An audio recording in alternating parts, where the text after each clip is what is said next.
Samadhi Loto presenta El arte de morir, sexta parte. Capítulo 6. ¿Por qué no las mujeres? Pregunta 1. Hoy, en el discurso, exaltaste las virtudes del asilismo. Pero si son tan dignas de ser resaltadas, si están tan llenas del sentimiento de comunidad, etc., ¿por qué excluyen a las mujeres de sus prácticas religiosas y de modo particular de su danza extática religiosa? Pratima ha planteado la pregunta. Es muy importante y ha de ser comprendida. Lo primero que hay que recordar siempre, es que no hay que juzgar el pasado mediante los estándares actuales. Eso no es correcto. Por ejemplo, cuando el hasidismo estaba surgiendo, el permitir que las mujeres se incorporaran a una danza extática religiosa hubiera sido algo imposible. No es que los místicos hasídicos no se dieran cuenta, no es que a ellos no les hubiera gustado permitirlo. Les habría encantado, pero era imposible. Incluso Buda temía iniciar a las mujeres en su orden. ¿De qué tenía miedo? ¿Era él una persona ortodoxa? No puedes hallar una mente más revolucionaria, pero él insistió durante muchos años en no permitir a las mujeres ingresar en su orden. No, la razón ha de radicar en alguna otra parte. Una religión ha de existir en la sociedad. Si la sociedad está demasiado en contra de algo, incluso el fundador ha de hacer algunas concesiones. Si no, la religión como tal no existiría en absoluto. La sociedad no ha alcanzado una condición de perfección. La sociedad no es todavía como debiera ser, pero en esta sociedad ha de existir una religión en el marco que esa sociedad permite. Los revolucionarios tratan de ir un poco más allá de los límites, pero incluso ellos no pueden ir demasiado lejos. Si se alejan demasiado son desarraigados. Por ejemplo, yo no pongo objeción alguna si te desnudas mientras meditas. No tengo ninguna objeción. De hecho lo comprendo porque las ropas son parte de la cultura represora. Lo sé, pero aún así he de insistir en que no os desnudéis en las meditaciones. Porque eso crea tal complicación que entonces la meditación se vuelve imposible. Sería demasiado. Destruir toda posibilidad de meditación por causa del vestir o del ir desnudo sería una tontería. Hubiera sido fantástico si hubiera podido permitiros una libertad absoluta, una libertad que incluyera la vestimenta. Pero entonces la sociedad no nos dejaría existir y hemos de vivir en sociedad. Por eso hemos de escoger el mal menor. O consideremos el tema de las drogas. No estoy a favor de las drogas, pero tampoco estoy en contra de ellas. No estoy a favor de Timothy Leary y no creo que nadie alcance el Samadhi mediante las drogas. En este tema tengo completa seguridad. Nunca nadie ha alcanzado el Samadhi mediante las drogas, no importa lo que Aldous Huxley y otros digan. Es demasiado fácil. Mediante la química no hay posibilidad alguna de alcanzar lo supremo. Pero me doy cuenta de que las drogas pueden ayudar de cierta forma. Pueden proporcionarte un destello, no pueden darte la realidad, pero pueden proporcionarte un vislumbre de la realidad y ese vislumbre puede convertirse en un avance. Ese vislumbre puede desarraigarte de tu pasado y puede enviarte en busca de lo real. Si has visto a Dios, incluso en tus sueños, toda tu vida será transformada. Desde luego, en sueños, Dios es un sueño, pero a la mañana siguiente empezarás a buscarlo en el mundo. ¿Dónde poder encontrar eso que ha sucedido en tu sueño? Mucha gente empieza su viaje hacia Dios, hacia la verdad, hacia el Samadhi, porque tuvieron cierto vislumbre en algún momento. Puede que fuera mediante las drogas, puede que fuera a través del orgasmo sexual, puede que fuera mediante la música o a veces de forma accidental. A veces alguien cae desde un tren, se golpea en la cabeza y tiene un vislumbre. No estoy diciendo que hagas de esto un método, pero sé que esto ha ocurrido. Si se golpea un determinado centro en la cabeza de forma accidental, la persona tiene un vislumbre, una explosión de luz. Nunca volverá a ser el mismo, a partir de entonces empezará a buscarlo. Esto es posible. Lo probable deja de ser probable, se ha convertido en posible. Ahora él tiene ya un contacto, algo que le liga. Ya no puede descansar. No estoy a favor de las drogas, no estoy en contra de las drogas. Pero aún así, en esta comunidad, en mi comuna, las drogas no pueden ser permitidas. Los políticos nunca han sido muy inteligentes y nadie debería esperar mucho de ellos. Realmente, solo los estúpidos se interesan en la política. Si fueran inteligentes no se meterían nunca en política. Por eso, por una pequeñez, por una insignificancia no se puede destruir todo esto. Eso sería una tontería. Dentro de un centenar de años mi actitud de que las drogas no pueden ser toleradas en el Assam será antirrevolucionaria. Naturalmente sé que es antirrevolucionaria. De modo que dejemos que así quede en los anales. Los maestros hasídicos lo sabían perfectamente. Es inhumano, antirrevolucionario, el no permitir que las mujeres participen en las ceremonias extáticas religiosas, en las danzas extáticas, pero esa sociedad se oponía con fuerza a ello. Debido a esto todo el movimiento podría haber desaparecido. Por eso tuvieron que prohibirlo. El budismo desapareció en la India, ¿sabes por qué? Fue porque Buda permitió finalmente que las mujeres ingresen en su orden. Se dice que él mismo dijo, mi religión no hubiera durado al menos 5000 años, pero ahora no sobrevivirá más de 500 porque estoy asumiendo un gran riesgo. Permitir que las mujeres ingresaran en su orden era un riesgo tal, que Buda dijo, la vida de mi religión se reducirá de 4000 a 500 años. Como máximo alcanzará solamente los 500 años. Y sucedió exactamente de esa forma. El budismo vivió únicamente 500 años y durante su existencia no se mantuvo en el clímax, en el punto óptimo. Cada día, su vida se iba enlenteciendo, cada día la muerte se iba acercando más y más. ¿Qué sucedió? La sociedad ha estado desde siempre orientada hacia lo masculino. Aceptar a las mujeres en una orden religiosa suponía destruir la vieja jerarquía, la superioridad del hombre. Incluso un hombre como Mahavira, un hombre muy revolucionario, se dice que dijo que las mujeres no podían entrar en el moksha directamente como mujeres. Primero tenían que renacer como hombres y entonces, por eso ninguna mujer ha entrado en el moksha jaíno, en el nirvana, directamente como mujer. Primero ha de cambiar su cuerpo, asumir una forma y apariencia masculina y entonces puede entrar. ¿Por qué decía esto Mahavira? La sociedad, los políticos del país, los sacerdotes y los políticos, todos eran también chauvinistas. Era necesario cierto compromiso pues si no, no hubieran permitido nada. Mahavira vivió desnudo, pero él no permitió a ninguna mujer que fuera desnuda porque la sociedad no estaba dispuesta a aceptar ni incluso la desnudez de él mismo. Poco a poco la gente le aceptó, a regañadientes, a duras penas. Pero el aceptar la idea de que las mujeres pudieran ir desnudas hubiera sido demasiado. Y debido a que Mahavira dijo, a menos que lo abandones todo, incluso las ropas, a menos que seas tan inocente como un niño tal y como eras el día en que naciste, no podrás entrar en mi reino de Dios, les tuvo que decir que las mujeres no podrían acceder directamente. Si él hubiera dicho que las mujeres podían entrar directamente, entonces algunas mujeres valientes podrían haberse presentado y despojado de sus ropas, podrían haberse desnudado. Tan solo para evitar esas mujeres desnudas, tuvo que decir algo totalmente falso, incierto. Y yo sé que él sabía que era falso. Yo lo sé porque yo hago muchas afirmaciones falsas. Pero hemos de vivir en una sociedad, en un determinado estado, en un estado de confusión particular, en un estado neurótico determinado. Si tú vivieras con locos tendrías que hacer constantes concesiones. Si vives con locos, como mínimo has de hacerte tú también el loco. Narendra está aquí. Su padre se volvió loco hace 30 o 40 años. Escapó de su casa. A los pocos meses fue detenido en Agra y encarcelado junto con otros locos. Era una cárcel especial en Lahore, solamente para locos. Él contó que durante 9 meses todo fue bien porque él también estaba loco. Después de 9 meses, de forma accidental se bebió una botella entera de fenal. Estaba loco. Lo encontró en el aseo y se lo bebió. El hacer eso le causó vómitos, náuseas, diarrea. Debido a esa diarrea estuvo expulsando durante 15 días sin parar y con eso su locura también desapareció. Sirvió como catarsis. Cuando su locura desapareció entonces empezó el verdadero problema, porque él estaba entre locos.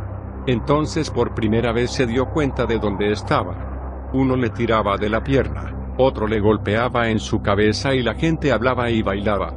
Y él ya no estaba loco. Esos 3 meses, cuando dejó de estar loco y estuvo conviviendo con locos, fueron los más dolorosos. Estuvo sumido en una profunda angustia y ansiedad. No podía dormir. Acudía a las autoridades y les decía, dejadme salir ahora porque ya no estoy loco. Pero ellos no le escuchaban porque todos los locos dicen lo mismo, que no están ya locos. Así que eso no fue considerado una prueba. Tuvo que acabar su condena de 1 año. Me contó que nunca podrá olvidar esos 3 meses. Fueron una constante pesadilla. Pero durante 9 meses fue perfectamente feliz porque él también estaba loco. No puedes imaginar lo que le sucede a alguna persona cuando se convierte en un Buda o en un Baal Sem, en un país, en un mundo, que está absolutamente loco. Él ya no está loco, pero ha de seguir tus leyes, si no acabarán con él. Ha de hacer concesiones. Desde luego no puede esperar que tú hagas concesiones con él. Tú no estás en un estado en el que puedas pensar. Pero él puede pensar. Solamente lo superior puede hacer concesiones a lo inferior, solamente lo mayor puede hacer concesiones a lo inferior, solamente los sabios pueden hacer concesiones a la gente estúpida. Por esto las mujeres nunca fueron aceptadas. Solamente en este siglo, muy recientemente, las mujeres empiezan a salir de la oscura noche de su historia pasada. He oído. Sucedió que cuando Golda Meir era primer ministro de Israel, Indira Gandhi, primer ministro de la India, fue a Israel. Y cuando Indira Gandhi visitó Israel fue recibida por Golda Meir. Después de visitar todos los lugares históricos, la señora Gandhi le dijo, me gustaría visitar una sinagoga. ¿De acuerdo?, contestó la primer ministro israelí. 2 semanas después, la señora Gandhi estaba ante su consejo. ¿Qué aprendió en Israel?, le preguntó uno de los miembros. Muchas cosas, contestó la primer ministro india, pero principalmente aprendí que en la sinagoga israelíes los hombres rezan en el primer piso y los primer ministros rezan desde el balcón. 2 mujeres, pero ella pensó que los primer ministros rezan desde el balcón y los hombres en el piso inferior. Una vez algo se convierte en un hábito es muy difícil cambiarlo, incluso para un primer ministro. Incluso para un primer ministro es difícil cambiar la tradición. Los hasidas eran un nuevo camino, pero en vez de destruir todo su movimiento, escogieron ir de la mano de la sociedad y sus reglas y sus regulaciones. Al menos, que el mensaje llegara a los hombres. Si no podía alcanzar a las mujeres en aquel momento, más tarde lo haría, pero al menos había que dejar que el mensaje echara raíces en la tierra. Yo existo aquí en un mundo extraño y desconocido. Me gustaría darte muchas cosas pero no puedo, porque tú mismo te resistes. Me gustaría hacerte consciente de muchas cosas en tu ser, pero tú te pondrías en mi contra. He de ir muy despacio, he de dar muchas vueltas, no puedo hacerlo directamente. Observa simplemente. He hecho lo que Pratima estaba preguntando en relación al hasidismo. Yo lo he hecho. En mi comunidad, hombres y mujeres no están ya separados. Por eso los indios han dejado de acudir a mi ashram. No son capaces de venir. Cuando solían venir, sus preguntas estaban más o menos relacionadas con qué tipo de ashram era este. Hombres y mujeres entremezclados y conociéndose, estrechando sus manos unos a otros, viviendo juntos. Incluso después de las meditaciones. Abrazarse, desearse unos a otros. ¿Qué clase de situaciones eran esas? Eso no era lo correcto. Solían acudir a mí y decirme, eso no está bien, no debería permitirse eso. Oso, deberías intervenir. Yo nunca intervine porque para mí no hay nada malo, no se debería distinguir entre hombres y mujeres. No están separados, nadie es más alto ni nadie está más bajo. Son diferentes, pero iguales. La diferencia es hermosa, ha de estar ahí. La diferencia ha de ser resaltada, pero la igualdad ha de mantenerse. Y para mí, el amor es un camino hacia Dios. Yo no les escuché. Poco a poco fueron desapareciendo. Ahora, solamente los indios muy valientes pueden entrar aquí. Ahora, solamente unos cuantos indios son capaces de entrar aquí, esos que no tienen represión en sus mentes, los que son postfreudianos. Solamente esos son capaces de entrar aquí. Pero la India como conjunto es prefreudiana. Freud es todavía desconocido en la India. Freud no ha penetrado todavía en el alma india. pero yo lo he hecho. Y yo soy un asida, por eso puedes perdonar a los antiguos asidas. En esa época no era el momento adecuado. Incluso ahora es muy difícil. He de enfrentarme a dificultades cada día. Por cosas insignificantes surgen dificultades. Esas dificultades podrían haberse evitado si me hubiera comportado de un modo ortodoxo. Yo no puedo comportarme de forma ortodoxa porque entonces no tendría sentido mi presencia aquí, entonces no podría entregarnos el mensaje, y tampoco puedo ser absolutamente revolucionario porque entonces no habría posibilidad de que algo sucediera entre tú y yo. Y no estoy interesado en forma alguna en ser un mártir porque eso también me parece un cierto tipo de masoquismo. La gente que está buscando siempre convertirse en mártir no se da cuenta de lo que está haciendo. Están buscando el suicidio. Yo no soy un mártir. Amo la vida. Amo todo lo que está implícito en la vida y los originales maestros asidas estaban tan enamorados de la vida como yo lo estoy. Por eso he elegido hablar de ellos. Cuando elijo hablar sobre algún camino en particular, lo elijo solo porque me atrae extraordinariamente. Los asidas no eran gente que deseara convertirse en revolucionarios políticos. No eran reformistas. No trataban de reformar la sociedad, estaban tratando de introducir una mutación en el alma individual. Y tenían que existir en la sociedad. Recuerda eso siempre. Pero entonces, ¿qué sucede cuando una tradición se ha establecido? Ahora, el hasidismo se ha establecido como tradición, ahora se ha convertido en una ortodoxia. Ahora es el momento adecuado. Si la comunidad existiera en Nueva York, existe una comunidad asida en Nueva York, ese sería el momento, pero ahora ellos se han vuelto ortodoxos. Ellos tienen su propia tradición, no pueden actuar contra Baal Sem.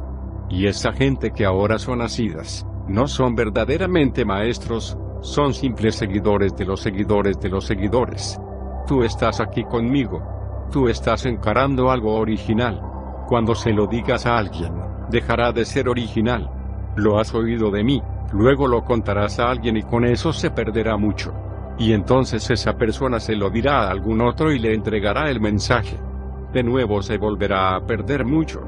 Al cabo de unos pocos años, tras unas cuantas transacciones, la verdad será completamente distorsionada, solo quedarán mentiras.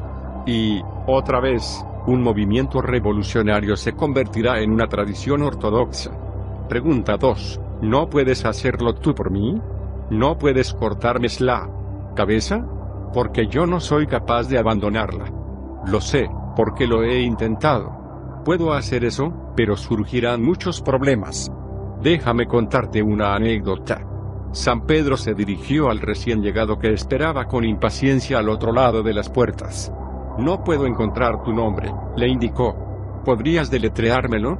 El hombre así lo hizo y San Pedro se dirigió a comprobar de nuevo su lista de reservas. Al poco tiempo volvió. No te esperábamos hasta dentro de 10 años. ¿Quién es tu médico? Si te corto tu cabeza, entonces San Pedro te dirá, no te esperábamos hasta dentro de muchas vidas. ¿Quién es tu gurú? Eso no puede hacerlo alguien que no seas tú. No es algo que pueda ser hecho desde el exterior. De hecho, tú tampoco puedes hacerlo, tú has de crecer en ello. No es algo que puedas hacer u obligar. Llega a través de una profunda comprensión. El abandonar la cabeza es una de las cosas más difíciles porque estás identificado con tu cabeza. Tú eres la cabeza. Tus ideas, tus ideologías, tu religión, tu política, tus escrituras, tu saber, tu identidad. Todo está en tu cabeza. ¿Cómo puedes desembarazarte de eso? Con solo pensar en abandonar la cabeza. Signo de interrogación abierta. ¿Quién serás entonces? Sin la cabeza no eres nadie. Has de crecer en la comprensión. Cuando seas capaz de hacer surgir una cabeza sobre la que ahora tienes, solamente entonces podrás abandonar esta cabeza.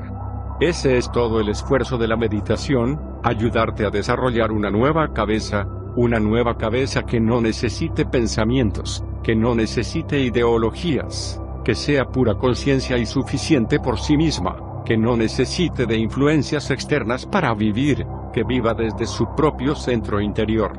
Cuando tú hayas desarrollado una nueva cabeza, la antigua será abandonada con facilidad. Se desprenderá por sí misma. Si yo fuerzo algo en ti, te resistirás, te asustarás, te atemorizarás. Y nadie quiere morir. Este es un gran arte que ha de aprenderse. Oí una vez. Era el día de la ejecución y Mullah Nasruddin era conducido al patíbulo. De repente se detuvo y rehusó dar un paso más. Vamos, dijo el guarda con impaciencia. ¿Qué es lo que pasa? Esos escalones, dijo Mullah Nasruddin, no parecen muy seguros. No me ofrecen la suficiente garantía para que suba por ellos. Va a ser colgado, pero esos escalones no parecen muy seguros. No son suficientemente seguros para pisarlos. Incluso en el momento de morir una persona sigue estando apegada, hasta el mismo final. Nadie quiere morir y a menos que aprendas a morir nunca serás capaz de vivir. Nunca serás capaz de saber lo que es la vida. Una persona que es capaz de morir es una persona que es capaz de vivir porque la vida y la muerte son dos aspectos de la misma moneda. Puedes escoger ambos o puedes desechar ambos, pero ambos van en el mismo paquete, no son cosas diferentes. Una vez que te asustas de la muerte, te asustas de la vida. Por eso estoy hablando sobre este enfoque asídico. Toda su aproximación consiste en métodos, formas y modos de cómo morir. El arte de morir es también el arte de vivir. Morir como ego y renacer como un ego. Morir como parte y renacer como todo. Morir como hombre es un paso fundamental para renacer como un dios. Pero morir es muy difícil, muy difícil. ¿Lo has observado? Excepto el hombre, ningún animal puede suicidarse. No es posible para ningún animal ni siquiera pensar en cometer suicidio. ¿Has pensado en ello? ¿Has oído de algún árbol que cometiera suicidio? ¿De algún animal que cometiera suicidio? No. Solamente el hombre, la inteligencia del hombre, puede hacer que un hombre sea capaz de suicidarse.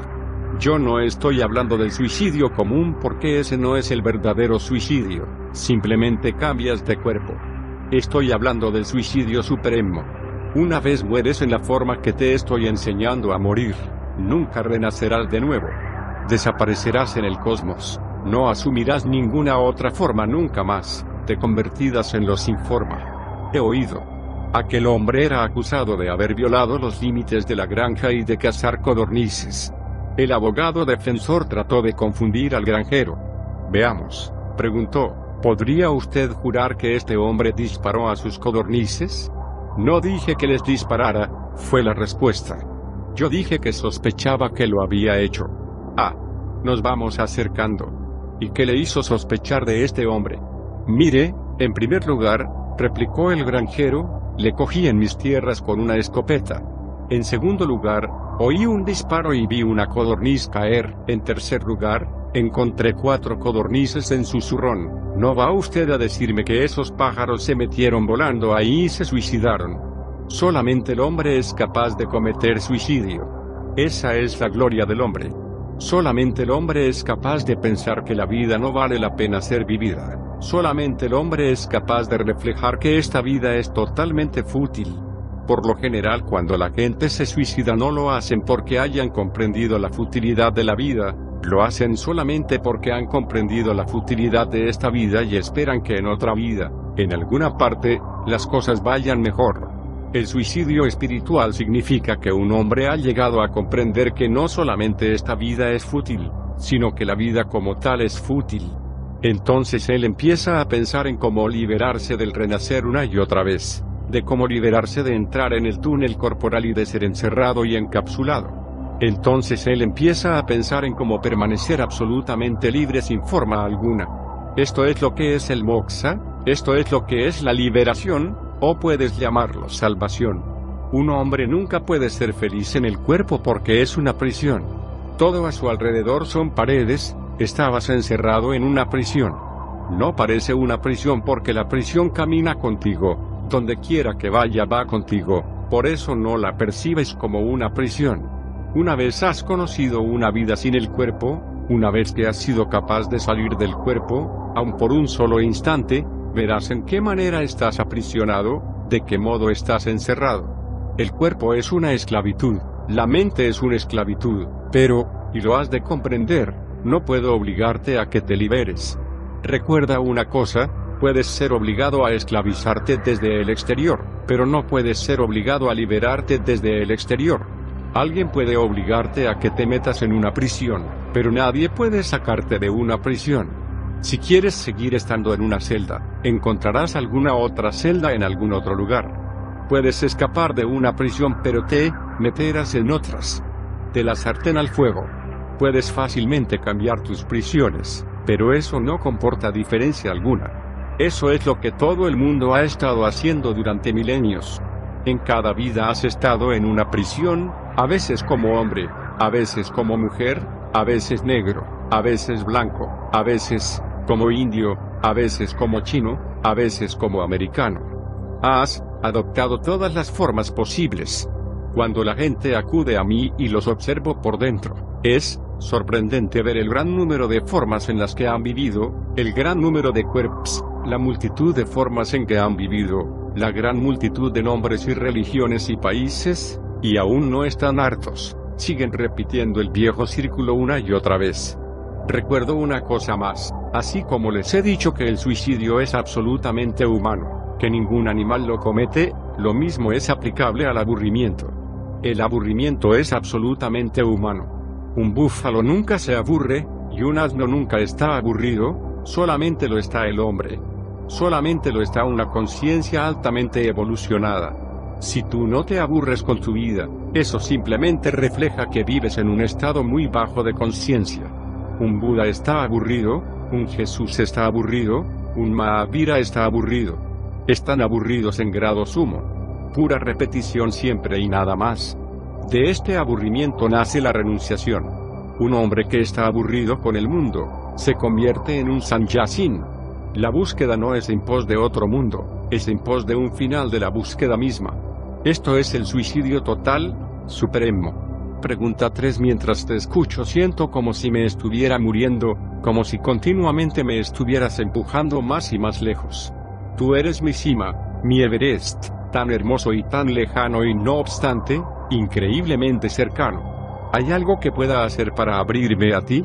Todo mi propósito aquí es empujarte hacia la muerte, empujarte hacia el abismo de lo desconocido, empujarte hacia la experiencia cero. En la India lo llamamos Samadhi. Es una experiencia cero, en la que en cierta manera estás y en la que en cierta manera no estás, donde estás vacío de todo contenido, donde solamente el contenedor ha quedado, donde ha desaparecido todo lo escrito en el libro, solamente queda el libro, vacío. Esa es la verdadera Biblia, el verdadero Veda.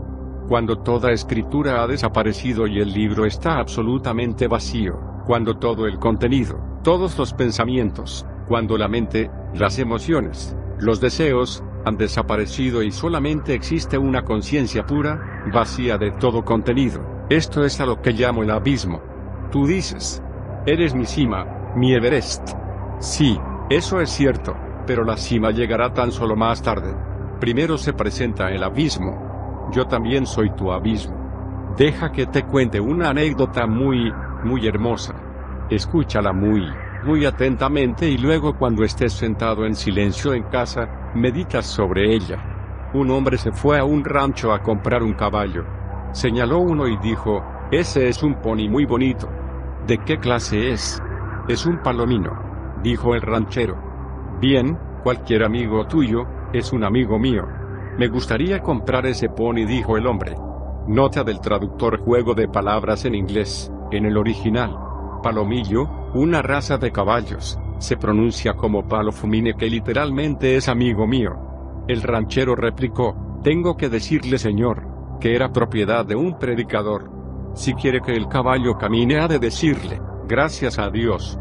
Si quiere que el caballo se detenga, tendrá que decirle amén. Déjeme que lo pruebe, dijo el comprador. Montó en el caballo y dijo, gracias a Dios. El caballo empezó a caminar con presteza y pronto estuvo galopando por las montañas. El hombre gritaba, gracias a Dios, gracias a Dios. Y el caballo obedecía bien. De repente llegó al borde de un precipicio y aterrorizado gritó, para. Eso no funcionó, y entonces se acordó y dijo amén. El caballo se detuvo justo al borde de la colina. Limpiándose el sudor con alivio, el hombre dijo, gracias a Dios.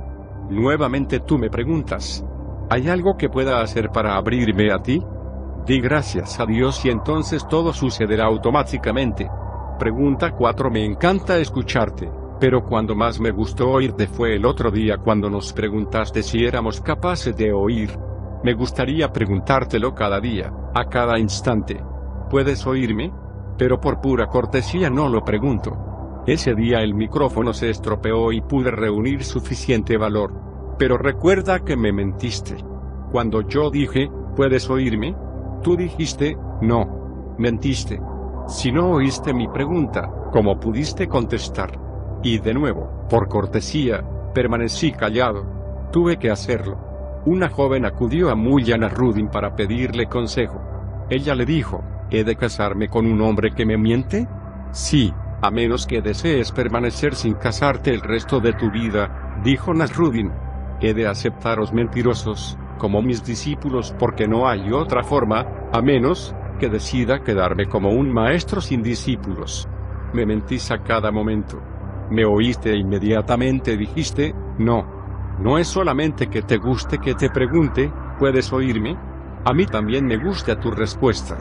Pregunta 5. ¿Tú consideras a la comunidad hasida como feliz e iluminada? No obstante, los hasidas de la moderna Nueva York aparecen como muy rígidos, austeros, dogmáticos y despectivos con los demás judíos. ¿Cómo tuvo lugar esa transformación? Siempre ocurre así. La verdad no puede permanecer mucho tiempo sobre la tierra. Llega y desaparece. Si estás abierto, te golpea y luego se va. No puedes mantenerla sobre la tierra. La tierra es tan falsa y la gente está tan envuelta en sus mentiras que la verdad no puede seguir allí por mucho tiempo. Siempre que un Buda camina sobre la tierra, la verdad camina durante unos instantes. Cuando el Buda se va, la verdad también desaparece. Solamente las huellas quedan y tú sigues venerando esas huellas. Las huellas no son el Buda, y las palabras pronunciadas por un Buda son solamente palabras.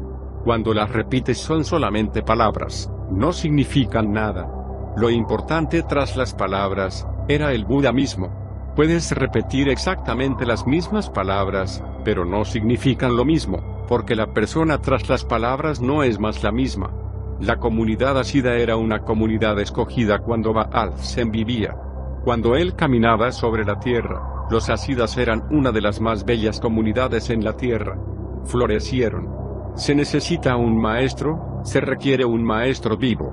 Solamente en presencia de un maestro vivo puede tu ser más interno abrirse, florecer. Después de que Baal Sem desapareciera, solamente quedó una tradición. Lo que él dijo, lo que él hizo, las leyendas sobre él, son muchas. Y luego la gente sigue repitiéndolas, la gente sigue imitando. Esa gente evidentemente será falsa. Pero esto es natural, así que no te enfades con ellos. Cuando yo me haya ido de aquí, esta comunidad no será tan festiva, no podrá serlo. Esto es, simplemente, natural. Entonces quedarán las palabras y la gente seguirá repitiéndolas y tratarán de seguirlas religiosamente, pero habrá un esfuerzo.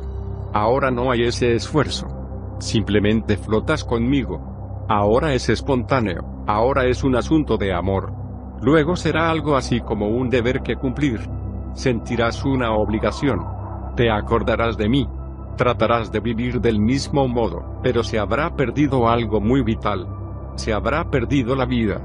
Siempre que un maestro se va, solamente queda el cuerpo muerto de su enseñanza. Busca siempre a un maestro vivo. Un maestro muerto no es de ninguna utilidad porque un maestro muerto no es nada más que una enseñanza muerta. Busca siempre un maestro vivo, pero es muy difícil porque las mentes de la gente van muy despacio. Para cuando reconoces a alguien como un maestro, él se ha ido. Esta es la dificultad para cuando reconoces que Jesús es un maestro, Jesús ya no está. Solamente quedan entonces los cristianos, quedan las iglesias, los papas y los sacerdotes y ellos se apoderan de ti. Sí, el hasidismo se ha convertido en ortodoxo, pero los hasidas no lo eran, eran una religión viva, un río con mucha vida. He oído. Un recalcitrante judío anticristiano estaba en su lecho de muerte. Toda su familia estaba reunida a su alrededor cuando dijo, «Traedme un sacerdote». Todos quedaron anonadados. Pero su esposa le dijo a su hijo mayor: es su último deseo. Trae un sacerdote. Así que el hijo trajo a un sacerdote católico, que acogió al anciano en su iglesia, le dio las últimas bendiciones y partió. El hijo mayor, con lágrimas en sus ojos, le susurró al padre: papá, toda tu vida nos has educado en la creencia de que la Iglesia de Roma es antirreligiosa. ¿Cómo puedes, cuando te estás muriendo, unirte a ellos? Eres judío y siempre has creído en la tradición judía, ¿cómo puedes hacer eso en el último momento? Y con su último aliento el viejo susurró: así muere otro de esos bastardos. Se convirtió al catolicismo para que otro católico muriera en el mundo. Otro de esos bastardos muerto. La gente siempre se comporta así porque viven a través de la mente. La mente es tradición. He oído. ¿Es tu abuelo un hombre religioso?, preguntó la joven compañera a su novio. Él también es ortodoxo, replicó el chico, por eso cuando juega al ajedrez no emplea alfiles, emplea rábinos. Enedel, juego de palabras en inglés. En el original alfiles en inglés son bishops, literalmente obispos. El ego funciona de un modo muy tradicional. Para ser revolucionario uno necesita trascender el ego. Y no es que puedas hacerlo de una vez y para siempre, sino que has de hacerlo a cada instante una y otra vez, porque el ego continúa cerniéndose sobre ti, desplomándose sobre ti. A cada instante eso que atraviesas, eso que vives, eso que experiencias, se convierte en tu ego. Has de descartarlo. La renunciación no es de una vez y para siempre. Has de renunciar a cada momento, has de renunciar a todo aquello que acumules. Solamente entonces la renuncia sigue siendo una revolución. Y no solo es que tengas que renunciar a las cosas mundanas corrientes, has de renunciar también a las ideologías ordinarias, la judía, la cristiana, la hindú, la musulmana. Has de renunciar a las ideas de forma que puedas permanecer como una pura imagen especular. Entonces tu conciencia puede permanecer inalterada, sin ser coloreada por pensamiento alguno. Puedes ver en las cosas de forma directa y tu conciencia no es distorsionada o distraída por ningún prejuicio. Una vez una tradición se asienta, una vez una religión deja de ser revolucionaria, empiezas a intentar interpretarla según tu propia forma. Entonces no te preocupa lo que quería decir Buda, entonces empiezas a interpretar tus propios pensamientos sobre las manifestaciones de Buda. Entonces no te preocupas por lo que Krishna dijera, sigues leyendo en el Gita lo que tú quieres leer. Entonces surge la perversión. Por eso insisto una y otra vez, si puedes encontrar un maestro vivo, acude junto a él, porque no podrás distorsionar a un maestro vivo. Lo intentarás, pero no podrás distorsionarlo, porque un maestro vivo es capaz de evitar que tú distorsiones su mensaje. Pero un libro sin vida, una escritura, la Santa Biblia, el Santo Corán, el Santo Gita, ¿qué pueden hacer? Pueden ser sagrados, pero no tienen vida, puedes hacer lo que quieras con ellos. Y el hombre es muy astuto y sagaz. Cuando el viejo Fenesi se desplomó en la calle, pronto una multitud se arremolinó y empezaron a sugerir cómo animar al pobre viejo. Maggie O'Reilly gritó: «Dadle un poco de whisky al viejo». Nadie le prestó atención y la multitud continuó aportando sugerencias. Finalmente Fenesi abrió un ojo, levantó una ceja y dijo con voz débil: «Podéis callaros la boca y dejar que hable Maggie, sea lo que queramos oír, sea lo que deseemos, se convierte en nuestra interpretación, se convierte en nuestras escrituras». La gente es rígida. Por esto, tanto si son nacidas como budistas o sufíes o budistas zen, no importa, las mentes de la gente son rígidas. Pertenezcan donde pertenezcan, allí crean rigidez. Tú puedes dejar de ser un hindú y puedes convertirte en cristiano. O, siendo un cristiano, puedes convertirte en musulmán. Pero la diferencia no es mucha, porque tú sigues siendo tú. Y tú harás lo mismo siendo un cristiano. Tú harás lo mismo siendo un musulmán o siendo un hindú. La ideología en la que creas no importa mucho. Lo que importa eres tú, tu conciencia, tu nivel de conciencia. Estás aquí conmigo. Tus hijos, la generación venidera, creerá en mí por la sencilla razón de que su padre o su madre creyeron en mí. No tendrán un contacto directo conmigo. Simplemente creerán. No será confianza, Será algo mental, algo formal. A veces sucede que los hijos vienen y cuando la madre toma sanjas, el hijo también quiere tomar sanjas. El niño no sabe qué es lo que está haciendo, a dónde se dirige, solamente imita a su madre. La madre ha venido por su propia voluntad, pero el niño ha llegado como una sombra. Para la madre tengo un significado totalmente diferente, para el niño carezco de significado. Si la madre hubiera acudido a otro maestro, el niño habría sido iniciado allí. Si la madre se hubiera convertido en musulmana o cristiana, el niño se hubiera vuelto musulmán o cristiano.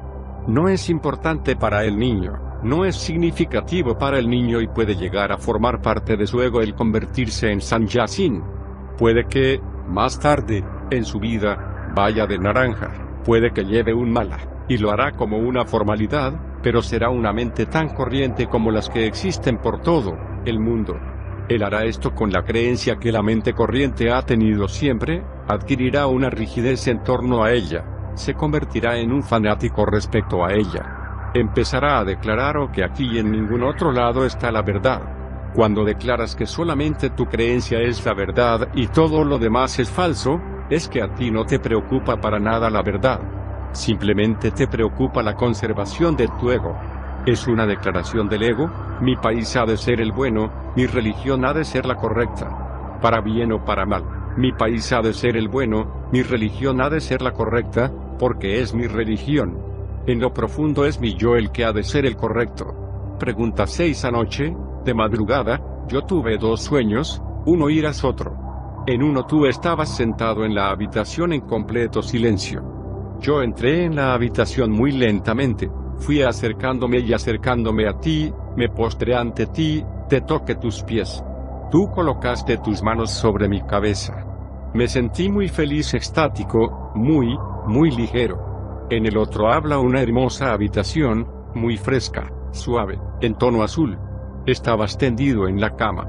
Lakshmi, otros discípulos y yo mismo estábamos sentados allí. Había muy pocos discípulos. Lakshmi me invitó a acercarme a tu cama. Tú estabas señalando algo que no habías dicho antes. Tus dedos adoptaban gestos muy extraños. Parecía como si fueras a entregar tu último mensaje. Incluso pude oírlo con claridad. Decías: bébeme, cómeme, respírame. No pases sin beberme, sin comerme, sin respirarme. Y todos estábamos llorando. Ahí te equivocaste.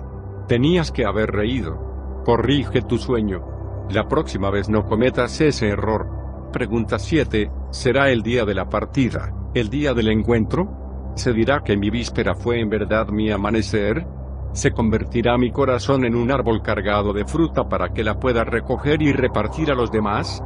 ¿Soy yo el arpa que puede ser tocada por la mano del Todopoderoso, o una flauta para que su aliento me atraviese? Soy un buscador de silencios y, ¿qué tesoro he encontrado en esos silencios que pueda repartir confiadamente? Sí, 1.000.000 de veces sí. Que esto sea tu guía. Deja que lo divino venga y empezará a tocar a través de tu flauta. No te interpongas en su camino. Solamente es necesaria una cosa: no obstaculizar a Dios. No es que Dios vaya o no vaya a tocar tu flauta. Es únicamente una cuestión de si tú le dejas o no. Si le dejas, la canción empieza en este mismo instante. Si no le dejas y sigues rogando: toca mi flauta, entonces nunca empezará. El hombre solamente ha de entregarse, con profunda confianza, con un amor profundo. No has de ser tú el que hagas, tan solo entrégate. Déjate ir. A todo lo que has pedido, te digo sí, 1.000.000 de veces sí. Pregunta 8. Yo era un niño triste, un adolescente asustado, un joven colérico. Aún así, durante toda mi vida he sentido en mi más recóndito interior que todo era divertido, absurdo, ridículo.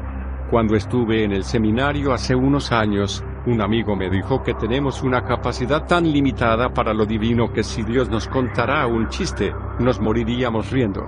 Recuerdo la frase de mi amigo porque desde que llegué a Puna he sentido una gran risa que, naciendo desde el vientre, brota en mí. Siento que Dios me ha contado un chiste y el fin se me viene encima. Estoy un poco asustado de que no pueda comprenderlo todo hasta que haya dejado Puna en diciembre y entonces reiré tan fuerte y tan alto que serás capaz de oírme desde Texas. Por favor dime, ¿sobreviviré a este chiste? Es imposible sobrevivir a este chiste. La risa que te estoy enseñando que es algo que te va a destruir por completo. La risa que estoy mostrándote es altamente destructiva, es una crucifixión. Pero solamente después de esta destrucción viene la creación. Solamente del caos nacen las estrellas y solamente tras la crucifixión surge la resurrección. No serás capaz de sobrevivir a esta risa si de verdad la permites, te ahogarás en ella, desaparecerás y solamente quedará la risa. Si tú ríes, entonces la risa no es total. Cuando hay solamente risa y tú no estás, entonces es total. Y solamente entonces has escuchado el chiste que Dios te está contando. Sí, el cosmos entero es un chiste. Los hindúes lo llaman lila. Es una broma, es una comedia. Y el día en que entiendas, empezarás a reír y esa risa nunca se parará. Seguirá y seguirá. Se esparcirá por todo el cosmos. La risa es oración.